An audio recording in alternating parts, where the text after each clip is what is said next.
तो diode, di मतलब two and this is electrode. तो दो इलेक्ट्रोड जहां हो, यानी एक एनोड हो और एक कैथोड हो, वो हो गया डायोड।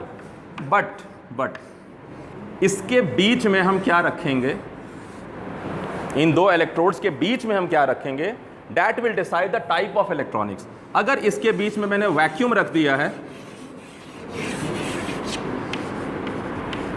देख लेना, ये स्पेलिंग मिस्टेक हमेशा हो रहा है। So this is your positive terminal, this is negative, this is very high voltage मान लीजिए। So if I have kept vacuum here, अगर मैंने यहाँ वैक्यूम रखा है, हाँ ले लो, दवा ले लो यार, तो क्या होगा कि इसके अंदर जो करंट कंडक्शन होगा that will be due to thermo ionic emission. मतलब ये जो मेटल का प्लेट है, मेटल का प्लेट है, ये समझिए कि जैसे आप पानी उबालते हैं और जब आप उसको गर्म करते हैं, हीट करते हैं, तो उसमें से भाप बनने शुरू होते हैं, वाटर मॉलिक्यूल्स फ्री हो जाते हैं, काइनेटिक एनर्जी फ्री होकर बाहर दिखाई देने लगते हैं। अच्छा, आप ना कोल्ड ड्रिंक का भी बॉटल लीजिएगा, उसको खोलिएगा, भरिएगा अच्छा वाला, और उसमें हाथ रखिएगा, आपको लगेगा कि बुलबुले जो हैं आपके हाथ में मिल रहे हैं। It means those particles have enough kinetic energy to come out of that material medium.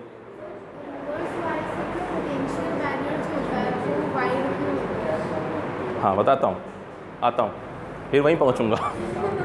ठीक है, तो वैक्यूम है, तो जब मैं इसको बहुत हाई इंटेंसिटी मान लीजिए करता हूँ, तो यहाँ से electrons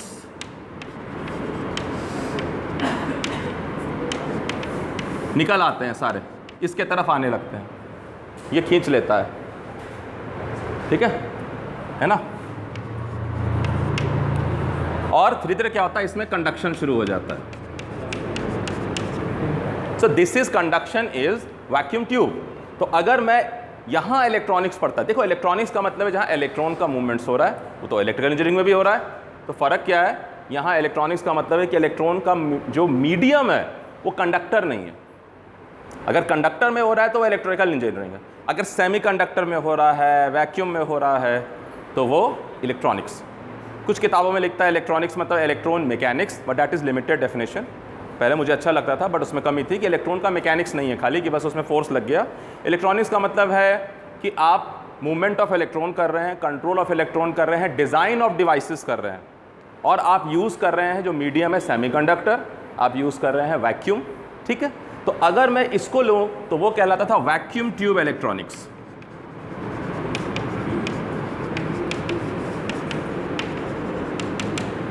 it is a diode, क्योंकि इसमें दो इलेक्ट्रोड है, वैक्यूम ट्यूब। तो वैक्यूम ट्यूब का पूरा संसार है। अब आपको लिमिट कर दिया गया है, अगर बहुत पुरानी किताब उठाएंगे 30-40 साल पहले की, अगर आप पूर्व जन्म में उस समय होंगे, तो आप जाके देखेंगे कि वैक्यूम ट्यूब इलेक्ट्रॉनिक्स ज़्यादा पढ़ाया जा रहा है। अभी भी है, बड़े बड़े रेडियो स्टेशंस में वो यूज़ होते हैं, बड़े बड़े जगह पावर डिवाइसेस में होते हैं, मगर दूसरा मीडियम देखा गया वो है सेमीकंडक्टर। तो अगर मैं इस वैक्यूम को हटा करके, इस वैक्यूम को हटा के, यानी इस बोर्ड पर से यहाँ से मिटा के सेमीकंडक्टर मटेरियल इसमें रख दूँ, सेमीकंडक्टर मटेरियल रख दूँ इसमें,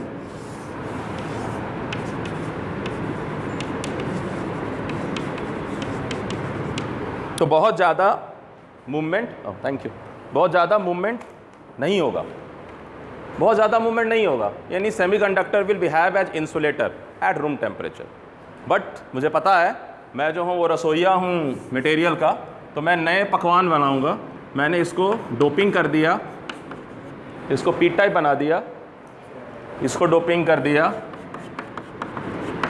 एन टाइप बना दिया। यहाँ होल्स की बहुत सारी मात्राएं हो गई, बहुत सारे होल्स आ गए।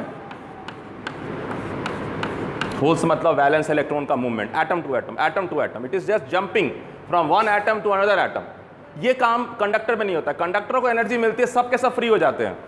कोई ये नहीं कहता कि देखो मैं तो एटम के एटम से ही जाऊंगा, मैं तो भाई गलियों में बाहर नहीं निकलूंगा, एक घर से दूसरे घर अंदर ही मूव करूंगा। सो सेमीकंडक्टर में स्पेशल मूवमेंट है दो तरह के, फ्री इलेक्ट्रॉन्स मूवमेंट है, यानी जो सीधा सीधा क्रिस्टल में मूव कर रहे हैं, कोई दिक्कत नहीं है, और दूसरा मूवमेंट है जो एटम टू एटम इलेक्ट्रॉन्स का हो रहा है, ये कंडक्टर में नहीं है। तो यहाँ दो तरह के मूवमेंट्स मिलते हैं, और उसी तरह से फ्री इलेक्ट्रॉन्स हैं। और ये जो हिस्सा है जहाँ बॉर्डर है दोनों का, this is will known as junction. जहाँ कोई चीज़ आके मिलती है, जंक्शन है, इंटरफेस है, और चूंकि P और N का है तो ये कहला रहा है PN जंक्शन, ठीक है। अब जैसे ही ये आपस में आके सटे, इसके पास बहुत सारा P है, इसके पास मतलब होल्स है, इसके पास बहुत सारा इलेक्ट्रॉन्स है, तो क्या होता है, ये इतना ज़्यादा भरा हुआ है इससे कि एक और फेनोमेना है। देखो हम नहीं चाहते हैं कुछ भी होना, लेकिन जो हो रहा है पहले उसको समझना और एक्सेप्ट करना जरूरी है। तो हम देखते हैं कि करंट का फ्लो शुरू होता है ड्यू टू कॉन्सेंट्रेशन डिफरेंस। जैसे कि मैंने कहा कि सादा पानी ले लो एक ग्लास और उसमें एक बूंद इंक डालोगे तो धीरे धीरे फैल जाएगा पूरे पानी के ग्लास में, दैट इज डिफ्यूजन प्रोसेस, है ना। अगर मैं एक बलून लूँ और उसमें एयर भरा हुआ और उसमें थोड़ा सा प्रिक करूँ तो सारा का सारा एयर निकल जाएगा और इस रूम में भर जाएगा, दैट इज डिफ्यूजन प्रोसेस। सो यहाँ से होल्स जो है वो इधर आने शुरू होते हैं क्योंकि हाई कॉन्सेंट्रेशन है, यहाँ से इलेक्ट्रॉन्स जो है वो इधर आने शुरू होते हैं क्योंकि ये भी हाई कॉन्सेंट्रेशन है। तो हर एक इलेक्ट्रॉन जो है, हर एक जो इलेक्ट्रॉन है, फ्री इलेक्ट्रॉन, जब वो इस तरफ आएगा तो इधर चार्ज इम्बैलेंस होगा और इधर जो होगा एक पॉजिटिव आयन डेवलप होगा हर एक इलेक्ट्रॉन के हटने से, और इधर हर एक होल के हटने से नेगेटिव आयन डेवलप होगा। देखिए होल का हटना का क्या मतलब है, होल्स के हटने का मतलब है कि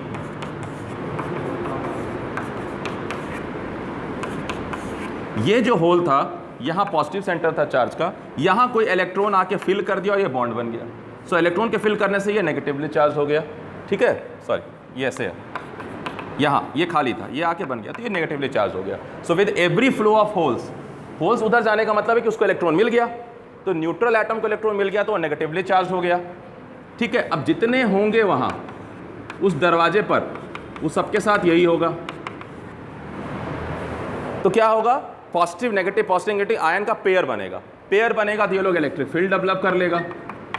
इलेक्ट्रिक फील्ड क्या करेगा, अपोज करेगा इलेक्ट्रॉन के मोशन को और होल्स के मोशन को, लेकिन जारी है, अभी इलेक्ट्रिक फील्ड डेवलप हो रहा है, तूफान अभी बढ़ रहा है, अभी पूरी ताकत पे नहीं आया है, तो तब तक लोग आ रहे हैं, जा रहे हैं, भाग रहे हैं, ठीक है, लेकिन ये अब बढ़ रहा है। जैसे जैसे ये हट रहा है, तो अगर मान लो कि बहुत ज़्यादा डेंस मैंने डोपिंग की है, जिसका मतलब है कि मैं कोई भी क्रॉस सेक्शनल एरिया लूँ, यहाँ बहुत ज़्यादा आयंस होंगे नेगेटिव। अच्छा, अगर मैंने डोपिंग कम करके रखी है तो हो सकता है इसके पास इतने ही हो, मान लीजिए इसके पास 4 ही आयंस है बॉर्डर पे, इसके पास 8 थे, तो इतना ही इलेक्ट्रिक फील्ड स्ट्रेंथ बनाने में इसको 4 और आयंस सेकेंड लेयर्स पे लाने पड़ेंगे, लेकिन ये फर्स्ट ही लेयर में उतना ले आएगा। यानी मैं बहुत ज़्यादा डोपिंग करूँगा तो same amount of electric field develop हो जाएगा for thin layer of this section.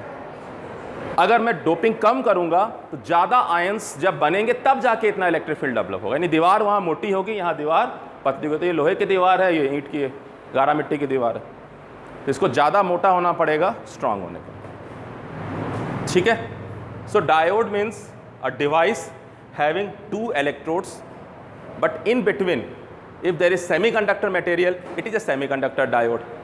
If it is a vacuum, it is a vacuum tube diode.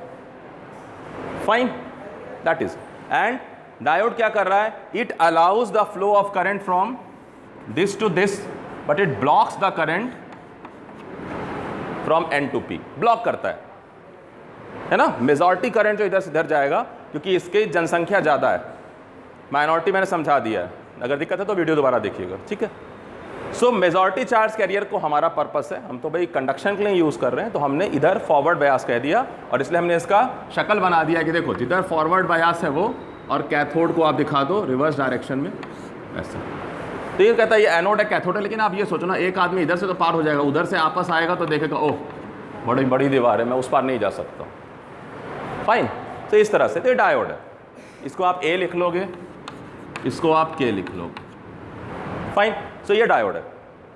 इसका मतलब है कि डायोड क्या काम कर रहा है, diode is working as a valve, diode is working as a electronic valve. एक वाल्व जो है वाटर के बैक फ्लो को रोकता है, डायोड जो है वो इलेक्ट्रॉन के बैक फ्लो को रोकता है या करंट के बैक फ्लो को रोकता है, ठीक है। पहले क्या होता था, लोग कहते थे कि जो रेडियो है, अगर आप बहुत किसी वयोवृद्ध व्यक्ति से पूछिएगा, बोलेगा पहले ना भाल वर्जन होता था रेडियो, वो वाल्व नहीं बोलते हैं, हमारे तब तो भ बोलते हैं, वो बोलेंगे भाल वर्जन है, ये वाल वर्जन है, और रेडियो अब बोलते हैं, तो it is not radio. Radio इसलिए इसको ट्रांजिस्टर बोलते हैं ट्रांजिस्टर, सुना है लोग बोलते हैं ट्रांजिस्टर खरीद लाए, अब तो शायद वो भी नहीं आप बोलते होगे। तो ट्रांजिस्टर इसलिए बोलते थे it is transistorized version of electronics, इसमें ट्रांजिस्टर बेस्ड डिवाइस है। अब पहले वैक्यूम बेस्ड था डिवाइस, तो वो वाल्व वर्जन था, यानी वर्जन उसका वाल्व, जैसे किताब है ना, ये हार्ड कॉपी है, अब सॉफ्ट कॉपी आ गया, नया वर्जन है, नया एडिशन है, बट फॉर्मेट ही चेंज हो गई। सो ये वैक्यूम ट्यूब वर्जन है, सॉरी जो पहले दिखाया, और ये सेमीकंडक्टर वर्जन है। अभी और जा रही है एक्सपेरिमेंट, नए मटेरियल्स, जो इसमें कमी है। एक नया मटेरियल बहुत साल पहले आ गया, ग्राफीन, अब उस बताया जा रहा है कि वो सिलिकॉन को रिप्लेस कर देगा। तो डिपेंड करता है, हम नए मटेरियल्स बना रहे हैं तो ग्राफीन इलेक्ट्रॉनिक्स बन जाएगा, डिपेंड करेगा, ठीक है। सो नाम से हम इलेक्ट्रॉनिक्स का नाम बदल रहे हैं। वैक्यूम ट्यूब इलेक्ट्रॉनिक्स का एरा खत्म हो गया हमारे लिए, हम सेमीकंडक्टर एरा में हैं, यानी उस युग में हैं जिसमें सेमीकंडक्टर मटेरियल को यूज़ किया जा रहा है, खास तौर पे सिलिकॉन को। जर्मेनियम भी पीछे छूट गया, ठीक है। हो सकता है आने वाले समय में आप तक और एडवांस इंजीनियर बने, तब तक कोई नया मटेरियल आ जाए और पूरी दुनिया बदल जाए। तो दुनिया बदली 1947 के आसपास में, जब पहला ट्रांजिस्टर बनाया गया। फाइन, तो ये हो गया आपका डायोड। अब डायोड का क्या काम है? It is working as a electronic valve. So electronic valve का मतलब है which allow the flow of current in one direction but opposes the reverse flow. Reverse flow को रोकेगा। इसका मतलब है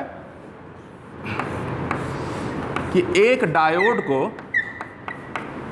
डायोड को मैं देख सकता हूं आइडियली कि जब ये फॉरवर्ड बायस है, ये डायोड फॉरवर्ड बायस है, तो it is as good as a closed switch.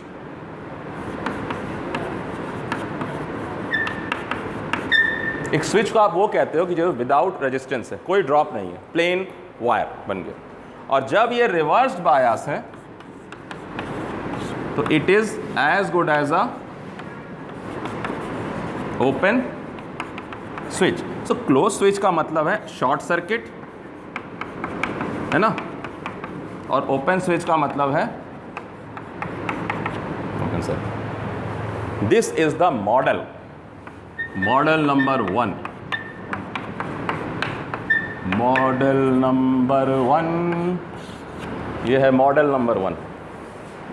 Model number 2 भी है, 3 भी है। जैसे जैसे इसमें हम सच्चाई डालते जाएंगे, वैसे उसका क्या व्यक्तित्व जो है वो आइडियल से कम हो जाएगा। जितना आप जानते जाएंगे, थोड़ा आपका जो इमेज है उस व्यक्ति का बदलेगा, है ना, कि नहीं इतना आइडियल भी नहीं है। अच्छा, सर को इतना नॉलेज भी नहीं, शुरू में ज़्यादा लगता था, ठीक है। सो मॉडल नंबर 1 जो है वो ये है कि जो हम चाहते हैं, आइडियल मतलब क्या, जो हम चाहते हैं, जो हम अंततः चाहते हैं, लेकिन जो मिलता नहीं है एग्जैक्टली, बट हम उसके करीब पहुंचते हैं, हम उसके करीब से करीब आने की कोशिश करते हैं। ओके, तो आइडियली हम क्या चाहते हैं कि ये डायोड करंट को इधर से जाने दे, उधर से रोक दे। यानी आइडियली ये इधर से अगर फॉरवर्ड बायस करूं तो क्लोज स्विच का काम करे, बिल्कुल प्लेन वायर। क्लोज स्विच मतलब plain wire. You can just replace it by a plain wire. And open switch का मतलब है कि इट इज ओपन वायर। मतलब क्या बोलूं, कुछ बचा ही नहीं बोलने के लिए, ठीक है। प्लेन वायर है, वहां कोई वायर ही नहीं है, खाली है, टूटा हुआ है, ब्रोकन वायर है ना, ऐसा प्लेन और कॉन्टिन्यूअस है। मतलब कि अगर मैं एक वोल्टेज सोर्स लूं 5 वोल्ट का, और मैं अगर एक डायोड इसमें लगाऊं ऐसे करके, और मैं चाहता हूं कि ये बल्ब को सप्लाई मिले कि नहीं मिले, तो अगर मैंने ऐसे लगाया है तो मैं क्या देखूंगा कि ये इसके पॉजिटिव टर्मिनल से कनेक्टेड है और ये घूम करके नेगेटिव से कनेक्टेड है। तो उम्मीद है कि अगर ये फॉरवर्ड बायस है, अगर ये फॉरवर्ड बायस है, तो क्या होगा, ये किसका ऐसा काम करेगा, क्लोज स्विच के जैसा। तो ये बल्ब क्या कर जाएगा, ग्लो। तो देखा कि ग्लो कर गया, गुड। अगर मैंने इसे ऐसे लगा दिया तो देखा कि ओ ये रिवर्स बायस्ड है। तो अगर मैं इसको रिप्लेस कर दूं ओपन सर्किट से, बल्ब नहीं ग्लो करना चाहिए, तो देखा हाँ ओपन सर्किट बनाऊं या डायोड को ऐसे लगा दूं, नहीं ग्लो कर रहा है। ओके, क्योंकि this is at higher potential and this is at lower potential. So anode is high, anode lower पे है और वो हाइयर पे, ठीक है। कैथोड लोअर पे, हाइयर पे, एनोड लोअर। तो ये हो गया forward bias and reverse biased. Bias समझा चुका हूँ मैं आप लोगों को, फेवरिज्म, फेवर देना करंट को फ्लो करने के लिए। सो इसका बहुत ही बहुत ज़्यादा यूज़ है इलेक्ट्रॉनिक्स में। पहले तो इसी प्रॉपर्टी को लेके यूज़ है कि ये करंट को एक दिशा में जाने देता है, एक ए से के की तरफ, लेकिन के से ए की तरफ ये आने नहीं देता है। फर्स्ट तो दैट बिहेवियर और that property is used for rectification. No, rectification का क्या मतलब है? एक तो रेक्टिफाई का मतलब होता है सही कर देना, है ना, बट एक रेक्टिफाई का मतलब है दिशा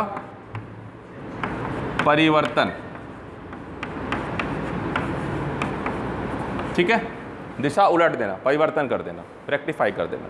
तो मैं चाह रहा था देख के, मतलब इतना जीनियस माइंड सबका हो जाएगा फिर, क्या अरे अगर मैं इसे एसी क्रॉस करूं तो ये पॉजिटिव साइकिल को जाने देगा, रिवर्स वाला फ्लो को बंद कर दिया। क्योंकि एसी का क्या मतलब? एसी का मतलब है, अगर मैं कह रहा हूं ये एसी सप्लाई है तो इसका सिंपल सा मतलब ये है कि भाई आधे समय ये करंट इधर फ्लो कर रहा था, मतलब कन्वेंशनल करंट, हाफ टाइम के लिए ये डायरेक्शन में था एंड अनदर हाफ के लिए रिवर्स डायरेक्शन में। यही है, ये तो मालूम होगा। हाफ टाइम के लिए ये ऐसे जा रहा था और साइकिल जब चेंज कर दिया तो ये रिवर्स डायरेक्शन इधर से आ गया। सो अगर मैं इस रास्ते में डायोड रख दूं, सिंपल, और डायोड से ज़्यादा वोल्टेज पर है, 0.7 से ज़्यादा वोल्ट पर है, तभी तो फॉरवर्ड बयास में जाएगा। तो अगर ये फॉरवर्ड बयास में जब जाएगा, और आइडियल डायोड ले रहा हूँ, तो आइडियल डायोड में क्या है? 0.7 का भी बैरियर नहीं है, प्योर स्विच है। यानी जब मैं इसको जैसे ही बढ़त करूंगा वैसे ही करंट फ्लो शुरू हो जाएगा। तो हाफ साइकिल तक क्या होगा? करंट फ्लो करेगा, तो मुझे इधर ऐसा शक्ल दिखाई देगा। और जब एसी का साइकिल उल्टेगा, यानी वो इधर से बहाना चाहेगा, तो ये तो ओपन का काम करेगा, कहेगा ना बाबा ना, इधर से कोई करंट फ्लो नहीं होगा, ट्रैफिक जैम, ठीक है, वन वे। तो क्या होगा? इतने देर कुछ नहीं मिलेगा। फिर जब अगला साइकिल आएगा तो फिर मिलेगा, फिर अगला साइकिल नेगेटिव नहीं मिलेगा। तो क्या मिला हमें? एक ऐसा वेव मिला जो हाफ साइकिल तक चलता है। हाफ साइकिल तो बंद है, बट यूनिडायरेक्शनल हो गया, यूनिडायरेक्शनल हो गया। सो हमने क्या बना दिया? एक रेक्टिफायर बना दिया। एक रेक्टिफायर है, बट ये क्या है? कंप्लीट वेव को नहीं रेक्टिफाई कर रहा है, इस वेव के सिर्फ आधे हिस्से पर कुछ कर पा रहा है, आधे को तो रोक ही दे रहा है। तो ये कहलाएगा half wave rectifier. This will be known as half wave rectification. आधा वेव को रेक्टिफाई कर रहा हूँ। तो क्या रेक्टिफाई कर रहा है यार? वो तो जा ही रहा था उधर। हाँ तो ठीक है ना, जो उधर से आने वाला था उसको तो रोक दिया ना। तो मैंने एसी को तो बंद कर दिया, मैंने डीसी बना दिया। डीसी है ये, बट ये फ्लक्चुएटिंग डीसी है।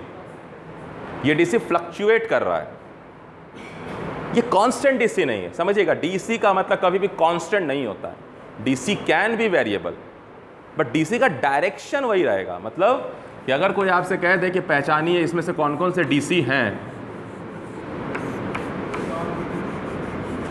तो ये सब के सब डीसी हैं, क्योंकि इसका दिशा नहीं बदल रहा है। The direction of current is not changing in any condition. But आपके दिमाग में अगर बैठा हुआ है शुरू से, तो ये बैठा हुआ है, वो हमारे दिमाग में बैठा हुआ था, है ना? हाँ हाँ, तो battery is constant DC source, ये वेरिएबल डीसी सोर्स है, ये फ्लक्चुएटिंग डीसी सोर्स है। This is constantly step wise increasing DC source है। हर बार ये बढ़ रहा है, 1 वोल्ट 2 वोल्ट 3 वोल्ट 4 वोल्ट बढ़ते चला जाएगा। ऐसा सीढ़ी बनाऊंगा तो इधर जमीन से लेकर स्वर्ग तक सीढ़ी बन जाता, रावण वाला काम, ठीक है। तो ये सीढ़ी नुमा सिग्नल है। ये जो है वो उसके दांत है रावण के उल्टे दिशा में, ठीक है, लोअर जॉ वाले, ऐसे करके। ये प्लेन मूछे हैं, ऐसा कर लो कुछ, ठीक है। हाँ बोलो। हाँ, स्क्वायर वेव, ये स्क्वायर वेव है, कहाँ नीचे जा रही है। तो ये एसी है, ये डीसी है। मैं हर बार कह रहा हूँ, अगर वाई एक्सिस के नीचे की तरफ आ गए, देखो इसका ये मतलब है डायरेक्शन बदलना। आप समझो इसको ना, ये दिशा है। अगर मैं ऊपर कह रहा हूँ तो ये नीचे है, अगर मैं आगे कह रहा हूँ तो पीछे है, अगर मैं दाएं कह रहा हूँ तो बाएं। यही तो दो दिशा है, एक्स एक्सिस वाई एक्सिस, दाएं बाएं। एक्स एक्सिस हो गया दाएं, एक्स डैश बाएं। वाई एक्सिस ऊपर, नीचे जा नहीं सकता हूँ वाई डैश में, ठीक है। आगे आ रहा हूँ तो जेड एक्सिस, पीछे आ रहा हूँ तो माइनस जेड एक्सिस, ठीक है। यही तो तीन है, मूवमेंट यही हो रहा है, समझिए, अपनी भाषा में समझिए। तो दिशा परिवर्तन हो गया, यानी first property of the diode और the basic concept is rectification of any AC signal. So हमने बनाया तो डायोड, लेकिन साथ साथ हमने एक सर्किट भी बना दिया, वो है रेक्टिफायर सर्किट।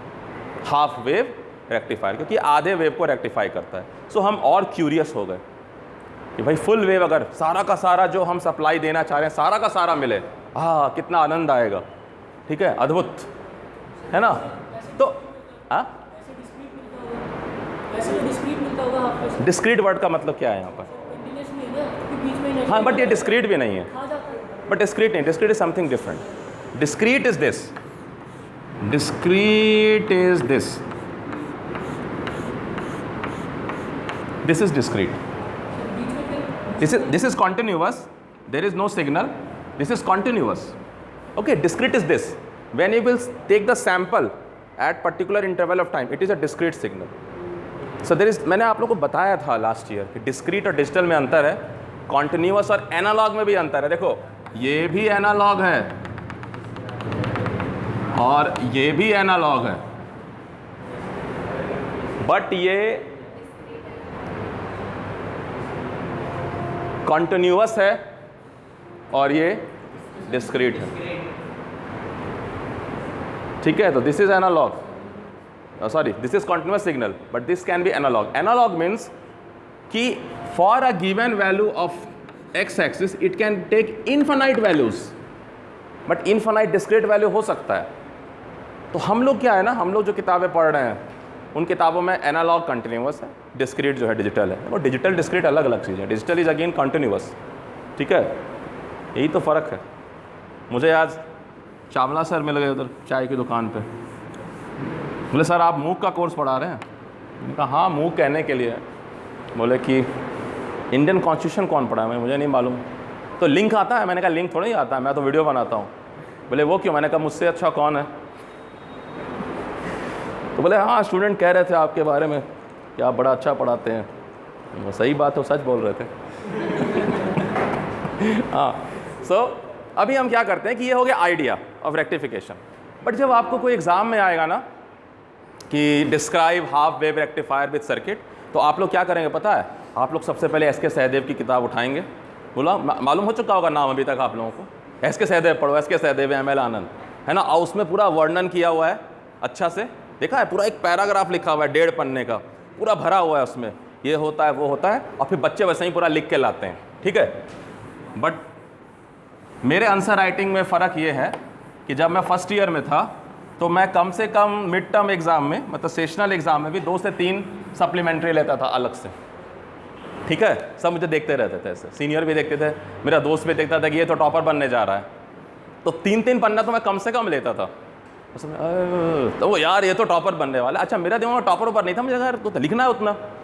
सो इट पूरा फर्स्ट ईयर तो मैंने खूब लिखा। जब मैं सेकंड ईयर पहुंचा तो हमारे प्रोफेसर विद्यासागर सर ने एक बहुत अच्छा लाइन बोला, मुझे नहीं बोला लेकिन मैंने अपने से कनेक्ट किया, कि इंजीनियर को इकोनॉमिकल होना चाहिए। मतलब if it is required then write, if it is do not require don't write. Suppose a paper is of 3 hours time and you can write everything in 1.5 hour, then chill, relax, don't waste your energy कि और लिखूंगा। कोई साहित्य थोड़ी है कि 100 प्रसंग व्याख्या करनी है। सो आपको हमेशा इन्फॉर्मेशन ज़्यादा होना चाहिए, बट आपकी एफिशिएंसी भी उससे अच्छी होनी चाहिए। So if I am saying कि डिस्कस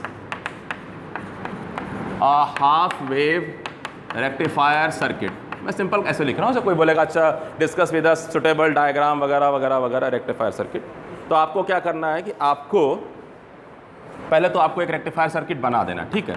आप बना दीजिए, दिख रहा है ना इस कलर से कि नहीं दिख रहा है? आपको एक हाफ वेव रेक्टिफायर बनाना है, बना दिया।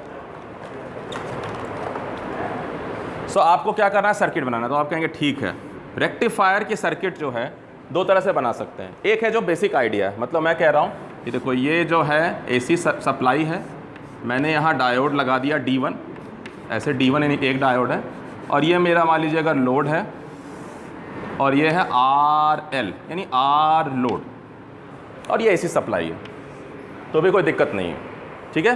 लेकिन आप लोग क्या है थोड़ा और एनरिच करते हैं। टीचर कहते हैं इसमें ट्रांसफार्मर कहाँ है, थोड़ा खर्चा करो, ट्रांसफार्मर भी लगाओ, है ना। तो थोड़ा सा आप मन की परिश्रम को खर्च करिएगा, पैसा नहीं खर्च करना है, और ट्रांसफार्मर भी लगा दीजिएगा कि ठीक है एक स्टेप डाउन ट्रांसफार्मर लगा देते हैं। डेफिनेटली स्टेप डाउन क्यों है? क्योंकि ये सप्लाई जो है आप जो ले रहे हैं इस सॉकेट से ले रहे हैं, ये AC सप्लाई है। सो इसको 240 वोल्ट जो आपको अच्छा लगे, 50 हर्ट्ज लिख देना। दो अच्छा का मतलब है 290 मत लिख देना, फिर सर्किट जल जाएगा। 240, 230, 250, तो 250 वोल्ट 50 हर्ट्ज है। और ये स्टेप डाउन ट्रांसफार्मर है, तो ये ऐसा ट्रांसफार्मर है कि जो 240 वोल्ट को स्टेप डाउन कर देगा, मान लीजिए 12 वोल्ट में या 6 वोल्ट में, डिपेंडिंग ऑन हमको क्या चाहिए DC सप्लाई, कौन सा वोल्टेज चाहिए। कुछ ना कुछ तो हम ऑपरेट कर रहे होंगे जो DC सप्लाई से हो और जो 12 वोल्ट का हो। अगर हमें 6 वोल्ट की रिक्वायरमेंट है तो हम वो वाला ट्रांसफार्मर खरीद के लाएंगे, डिपेंड करेगा। मार्केट में सब आते हैं, 6 आते हैं, 12 आते हैं, ऐसे करके। तो मान लीजिए ये 12 वोल्ट का है, तो इसका मतलब है कि इधर जो AC था सप्लाई, ध्यान से देखिएगा इसको, एक बार पेन ड्रॉप कर दीजिए और आराम से चित्त होके, मन प्रसन्न होके इधर देखिए कि ये AC सप्लाई है जो 240 वोल्ट है, ठीक है। जब मैं इसको स्टेप डाउन करूंगा तो इधर भी मुझे मिलेगा AC सप्लाई, लेकिन वो मिलेगा 12 वोल्ट।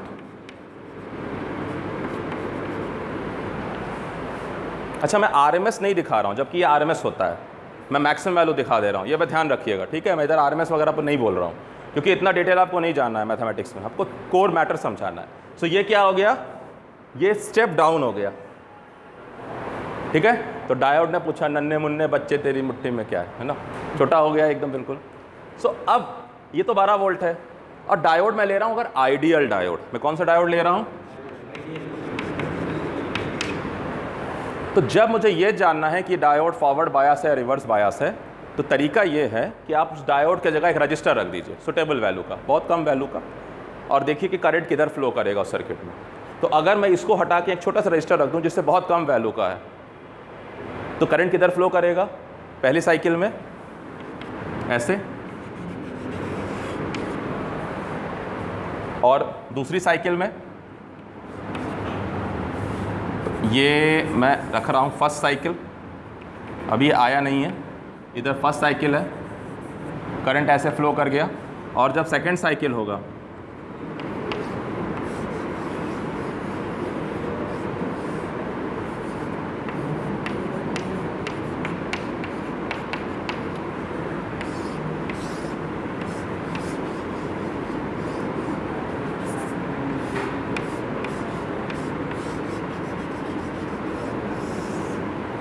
तो जब सेकंड साइकिल आएगा तो ये बीत चुका है, इसको मैं डॉट से दिखा रहा हूँ, और जो चल रहा है उसको मैं थोड़ा बोल्ड दिखा रहा हूँ। तो अब किधर करंट फ्लो करना चाहेगा, इस डायरेक्शन में, ठीक है, फाइन। ये डायोड D1 है, आइडियल है। तो ये कंडीशन क्या है, जब डायोड अगर इधर फ्लो करेगा तो डायोड क्या हो गया, फॉरवर्ड बायस, और करंट अगर इधर से इधर आना चाहेगा, इसका मतलब डायोड क्या हो रहा है, रिवर्स बायस।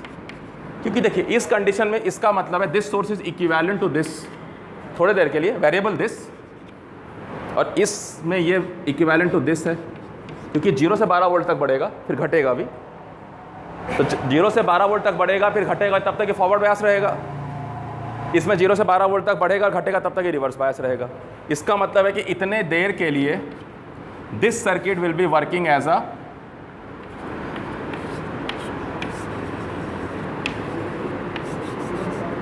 short circuit, है ना, short circuit, and this circuit will be working for another half cycle as a, मतलब ये आप ऐसे रख लीजिए, ये नहीं आया है, और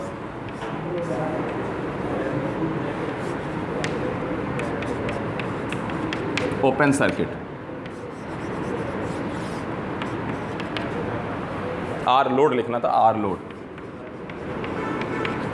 RL, RL। कोई समस्या है?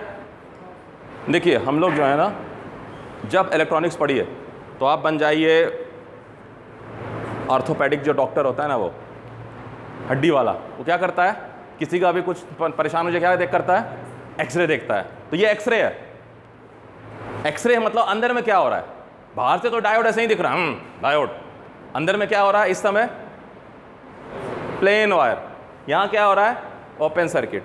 सो आपको एक्सरे बनाना है उसका, याद रखिएगा। सो आप जब एक्सरे बनाइएगा तो एक्सरे रिपोर्ट लिखिए कि ड्यूरिंग पॉजिटिव हाफ साइकिल, ऐसे during positive half cycle D1 जो है वो है फॉरवर्ड बायस। तो इसके कारण क्या हो गया, यहाँ पर सप्लाई ऐसे आ गया, और ड्यूरिंग नेगेटिव हाफ साइकिल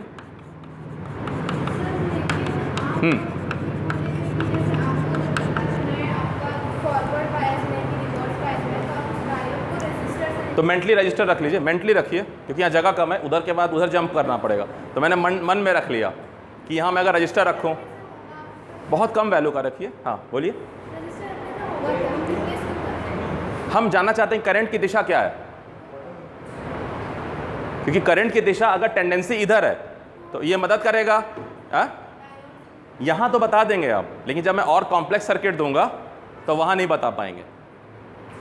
अगर डायोड किसी जंजाल में पड़ा हुआ है रजिस्टर्स के, तो आपको नहीं पता है कि वहाँ क्या हो रहा है। तो एक और तरीका है, वहाँ का थेवेनिन वोल्टेज निकालिए। अगर वो पॉजिटिव नेगेटिव टर्मिनल पे आ रहा है तब तो ये फॉरवर्ड बायस है, अगर वो उल्टा आ रहा है तो ये रिवर्स बायस है। तो सिंपल में भी कि हाँ, अगर मैं सिंपल छोटा रेजिस्टेंस रख दूँ रजिस्टर, तो करंट का टेंडेंसी किधर होगा, इधर होगा, क्योंकि ये वोल्टेज अप साइड है तो इधर थ्रो करेगा। जब मैं यहाँ रखूँगा, ये नीचे आ रहा है साइकिल, तो करंट ऐसे फ्लो करना चाह रहा है, लेकिन डायोड क्या करेगा, रोक देगा। यानी यहाँ इस कंडीशन में रिवर्स बायस है, इसमें फॉरवर्ड बायस है। सो अब हम एक्सरे रिपोर्ट रख रहे हैं और एक्सरे का डायग्राम दिखा के कि during forward bias positive half cycle the diode is forward bias, it act as a plain wire. So ये पूरा साइकिल दिखाई देगा। During negative cycle the diode is reverse bias, so output में कुछ भी नहीं दिखाई देगा। मतलब आप ये डायग्राम बनाएंगे, ये तो हो गया और ये कुछ भी नहीं। तो आप क्या करेंगे, इस साइकिल को, ये है 0, ये है T/2 और ये है T। तो आपका क्या हो रहा है, ये है 0 से T/2 और ये है T/2 से T। So negative half cycle में करंट फ्लो नहीं करेगा। इसका मतलब हाफ वेव रेक्टिफायर एक ऐसा सर्किट है, ऐसा डायोड सर्किट है, हाफ वेव रेक्टिफायर, कि जब मैं इससे AC करंट पास करता हूं, आप साइकिल बढ़ा लीजिए, है ना, 3 साइकिल दिखाइए, पॉजिटिव नेगेटिव पॉजिटिव, और first cycle negative, first cycle positive second cycle. तो what happens here positive cycles come, then this blocks, then again positive cycle come, then this blocks। तो यहाँ हम ऐसा भी करते हैं कि यहाँ लिख देते हैं D1, यानी यहाँ D1 मदद कर रहा है, और जहाँ D1 नहीं है तो इसका मतलब है जब D1 फॉरवर्ड बायस था तो ये फ्लो किया। और दिक्कत है, यहाँ लिख लीजिए FB, यहाँ लिख लीजिए D1 RB, reverse bias. Reverse bias मतलब ओपन सर्किट। सो इतना डायलॉग लिखने का जरूरत नहीं है जितना किताब में लिख रहा है। आप अगर एस के सहदेव को देखेंगे तो उसने समझाया जो मैं बोल रहा हूँ। मैंने बोला देखो एक रेक्टिफायर है, उसमें डायोड लगा है, रजिस्टर लगा है, स्टेप डाउन आ रहा हूँ, तो मैं कह रहा हूँ ड्यूरिंग पॉजिटिव हाफ साइकिल, मैं लिखूँगा कैसे word, during positive half cycle the diode in the circuit goes forward bias, so it allows the current, so complete cycle appears. During negative half cycle the diode become reverse bias, so it blocks the flow of current, so no cycle appears on the output. लिखने जरूरत नहीं है, simple बात है। During positive cycle D1 forward bias acting as short circuit, दिखा दिया, काम खत्म। During negative cycle in the reverse bias diode act as open circuit, दिखा दिया, काम खत्म। कोई काट के दिखाए, हिम्मत है तो। अपने को क्यों हम परेशान करें, मैं इतना ही लिख के आता हूँ, कोई नहीं काटेगा, सब कुछ बता तो दिया। हाँ, मुझे बोर्ड पे थोड़ा ऐसे लिखना पड़ा। आप क्या करिएगा, ड्यूरिंग पॉजिटिव साइकिल डायग्राम बनाइएगा अलग से, फिर during negative cycle circuit diagram बनाइए अलग से। 3 डायग्राम बनाना है, यानी एक जो हार्डवेयर है और 2 जो उसका एक्सरे। एक्सरे लिख मत दीजिएगा, ठीक है। अगर एक्सरे लिखेंगे तो फिर अपना नाम में डॉक्टर राहुल, नीचे साइन, ठीक है, report generated by doctor Rao. Okay, तो this is half wave rectifier. कोई क्वेश्चन, कोई डाउट नहीं ना? डाउट है? डाउट है तो पूछो, डाउट इज गुड। नहीं समझ में आया ना? रजिस्टर क्यों रिप्लेस मेंटली? क्योंकि मैं इस केस में तो जान रहा हूं, मुझे दिख रहा है ये पॉजिटिव हाई या नेगेटिव है, लेकिन जब मैं एक मेथडोलॉजी है, जब मैं कोई और सर्किट दिखाऊंगा आपको मेरे पास वक्त मिला तो मैं आपको कोई न्यूमेरिकल एग्जांपल दिखाऊंगा, तो आपको डिसाइड करने में दिक्कत होगा कि ये डायोड फॉरवर्ड है या रिवर्स है। मदद करेगा सोचने में मदद करेगा। जैसे हम लोग जब सर्किट थ्योरी सॉल्व करते हैं तो हम लोग मान लेते हैं ना करंट की दिशा, कभी कभी कन्फ्यूजन होता है कि राइट है या लेफ्ट है, तो मान लेते हैं, है ना, मान के फिर निकालते हैं, फिर नेगेटिव वैल्यू आता है तो चेक कर लेते हैं। वही है कि रजिस्टर से रिप्लेस कर दिया, मान लिए जो वैल्यू आया उसका उल्टा आया, तो यानी कि फिर देख लो, देखो प्रैक्टिस से होगा, ठीक है। फिलहाल अगर मैं उस बात को नहीं कहूँगा तो भी आप लिख लोगे ये, so don't worry, but in the process ये फाइन।